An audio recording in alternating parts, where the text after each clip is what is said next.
Chào mừng quý vị quay trở lại với chương trình Đồng tiền thông minh trên kênh FPNC với cuộc trò chuyện cùng ông Tareq Muhmood là tổng giám đốc của ngân hàng ANZ Việt Nam. So this index is talking about the rise of Vietnamese consuming class. So what kind of opportunities and challenges that we expect to see in the economy with this rise of Vietnamese consuming class or the middle class? Well, let's not forget a few points. Firstly, Vietnam's population is significant. It's the 14th largest country in the world in terms of population. Yeah. And what's very exciting is that population is very young. It's below 50% below the age of 35. And so the behavior of that population is really going to change dramatically in the years to come. What I love about Vietnam is the street life. And I love riding on a bike and seeing people shopping on the streets, even buying their fruits and vegetable, electronics on the streets. But what's going to add to that in the years to come, as you can see it already, is the rise of the shopping mall experience. So you're seeing shopping malls appear in different parts of the country right now. So I think that's really going to be monitoring that change and making sure as a retail company that you stay relevant to your client. And the rise of digital as a platform, making sure that you're staying relevant to customers who enjoy shopping online or getting their information online, but then shopping in a store. So we find that customers really behave in different ways. And so I think the challenge really for any retail business is making sure that it's relevant, because what worked in another market might not be the right model for Vietnam. So it's important to have the patience for any retail business. But the index, what it will support is that decision making. Is providing a real another piece of data, another piece of input to business leaders and how to plan their retail business in Vietnam. So how does a commercial bank like ANZ look at this rise of Vietnamese consumers in terms of banking businesses opportunities? I'm very passionate and very excited about ANZ's retail business in Vietnam.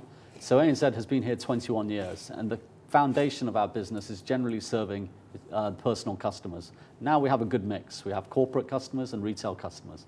But even on our corporate customers, they depend on the Vietnamese consumer as well. But they're companies who sell to the Vietnamese consumer. So the Vietnamese consumer matters to our business, whether directly through our mortgages or through credit cards or through personal loans, etc., where we monitor that closely, or people who are buying apartments from our developers who've built properties in Vietnam. So I think when I look at our own business, it's growing at a healthy pace. It's doubled in the last 3 years for the retail business. And I expect it to continue to grow from a relatively small base, but we're very focused. So ANZ really focuses more on the affluent or emerging affluent. So it could be, if I translate that to human speak, it's really people like you and I who might be buying our first apartment or, you know, with a salary job and we want to furnish our house, or we're getting married. Or it could be people who later on in their life who've now accumulated some wealth and want to make sure that it's secure and well managed and well protected. So ANZ really focuses on those two sectors. We can't be everything to everybody, but by focusing on the affluent or the emerging affluent, we feel we can make a real difference. Sure. So what does the competition look like right now between the local banks and international banks like yours? Well, ANZ incorporated in 2009. So we're actually incorporated as a bank locally in Vietnam. So we're part of the ANZ group, but our behavior in Vietnam is as a local bank is. So we have to provide the digital platform, we have to provide products that are relevant in the local market. So we're not just looking to provide something for Vietnamese who travel. Absolutely, it's not. It's for people who are living here who want to buy their apartments in Ho Chi Minh or Hanoi or in any other city. So the importance of the Vietnamese consumer for banks like ANZ is critical. But when you look at the total market of banking, it's still young. Only about 4 or 5% of the market has a credit card. And you compare that to Malaysia, where 35%, 40% of the market has a credit card. So I think Vietnamese are still getting used to using a bank to receive their salary, using a bank to keep the salary at the bank, and just use a card to make payments for things.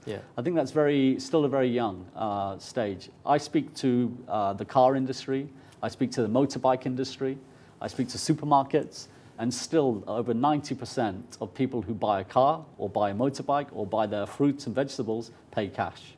Right. And I think it's over a cash time, economy, it's a cash. So I think, but over time, it will be 90% that use a card to pay for things, and less on cash. Right. It's a trend that's been seen all over the world, and Vietnam will be no exception. Sure. We'll get back to that after a short break. Vâng, thưa quý vị, vừa rồi là những chia sẻ của ông Tareq Muhmood, là tổng giám đốc của ngân hàng ANZ Việt Nam. Quý vị có thể xem lại chương trình trên trang web fpnc.vn hoặc là góp ý cho chúng tôi vào địa chỉ facebook.com/đồng tiền thông minh. Chúng tôi sẽ còn quay trở lại trong phần tiếp theo.